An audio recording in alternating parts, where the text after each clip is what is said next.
Following last week's vote of creatures you want in ARK 2, it makes perfect sense there's creatures you don't want in the sequel. So, what are the most useless or infuriating tames out there? You're right kids, it's Raasclark and welcome to another top 10 as voted by you. Don't forget to like, subscribe, share around and let's get into it. So in at number 10 is the Scout. An interesting first entry considering its existence, almost seen as more of a tool than a creature despite being one. The automated security force, in the wild at least, simply patrols extinction, offering little more than an aesthetic feel to a city since Lost. One of the few crafted only creatures, it's deployed into a remote assistance, scanning for nearby allies and enemies to mark.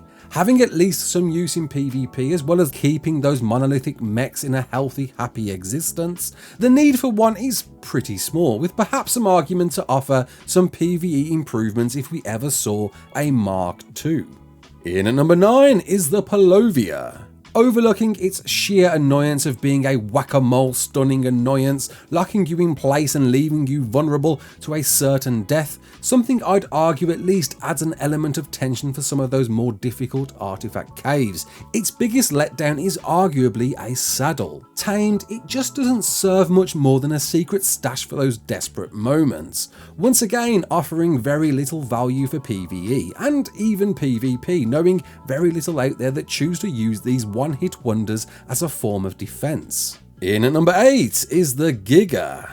Incredibly surprising to see voted in. The uncontested king of the dinosaurs is such an iconic endgame to the taming hierarchy. It's hard for me to personally see ARK without one, being a rare find, feared in the wild and a triumph to take down. The siege engine, meat running Alpha Slayer is an absolute necessity for PvP, as well as some late game challenges. But it appears from at least a PvE perspective, it appears the biggest gripe is it not having enough boss functionality, being unable to carry through to most of the traditional arena fights, and whilst for good reason, it begs the thought, could a balance be made for them to be the ultimate requirement for the later stages of the game?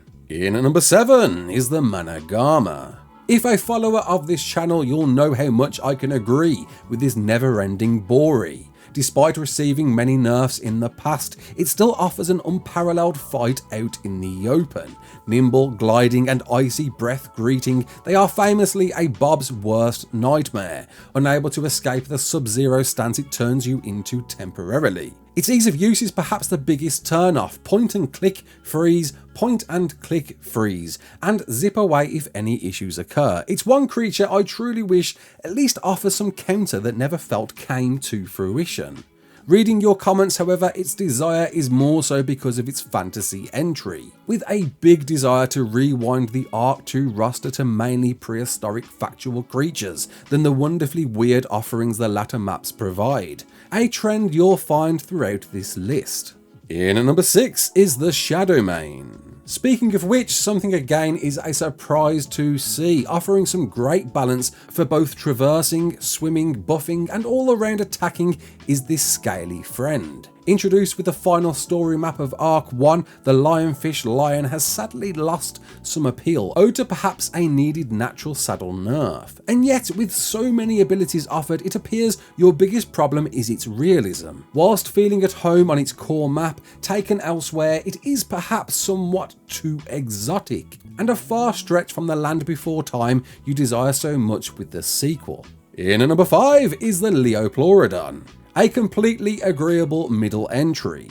Whilst the sea is starved of a variety of wilds to encounter, you'll be hard pressed to give much reason to meet the derpy magic mini Moser in the murky depths. Offering a great opportunity of better loot from drop crates found, giving you a temporary buff once time to do so, it just doesn't feel like enough. Being a temporary tame itself, and a difficult one for that matter. Nipping at your toes before vanishing into thin air, the novelty runs thin immediately, with a wish that it just did something more. In at number 4 is the Noglin.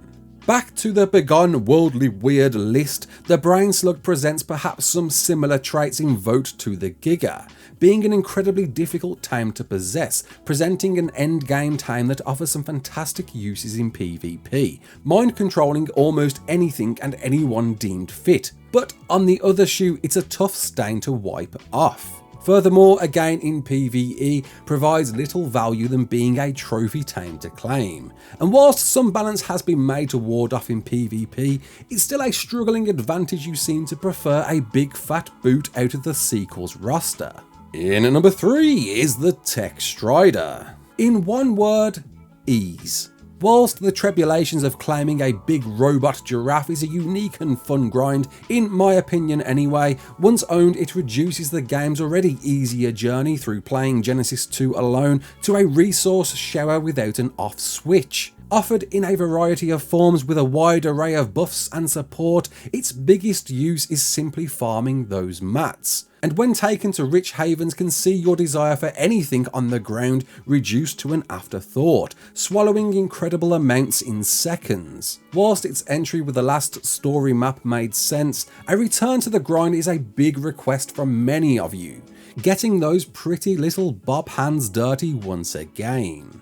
In at number 2 is the Troodon. Easy to see with some arguments, the demon childs of the dark are almost the biggest annoyance in the wild, surrounding you in packs in seconds to see your torpor fly down to a regrettably infinite sleep as they parade around your limp body for all of eternity. But seeing these can be simply fended off with a mere torch, initiating a choice of exposing yourself, it's a wonder if its wild form is really the biggest issue. Taming one can be an incredible task, having to sacrifice some of your more highly desired creatures to do so, but once tamed are rarely used. Having no direct control will never see you take these into the wild, leaving them to be dormant defense friends, and only then in small areas so they can't be simply lured and melted away, with an obvious mention of little value in PvE. And before we get to number 1, let's just have a quick special mention to the creatures that didn't just make the cut.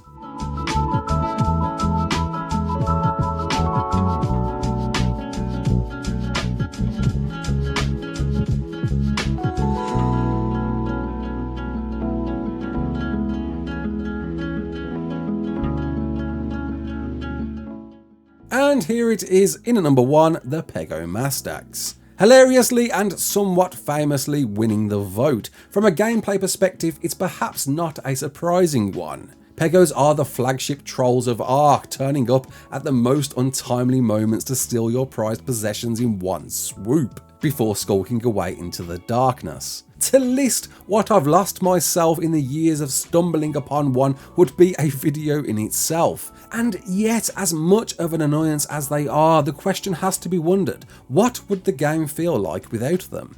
ARK Survival Evolved has never been about ease, well, at least until later maps. ARK is about punching you square in the face repeatedly, forcing you to a level of submission and as much use as a legless deer, until you grin and bear it through to fight another day. Being jumped, insta-killed, launched, and of course stolen from are all qualities ARK is famous for. You all come for the grind, and to throw out one that punishes that far worse than it should, would you really want less of it? And there we go, that completes the list. I hope you enjoyed this. If you did, comment below, let me know. And what more top 10s would you like to see from me? My name's Raasclark. Don't forget to like, share, and subscribe. And as always, peace out.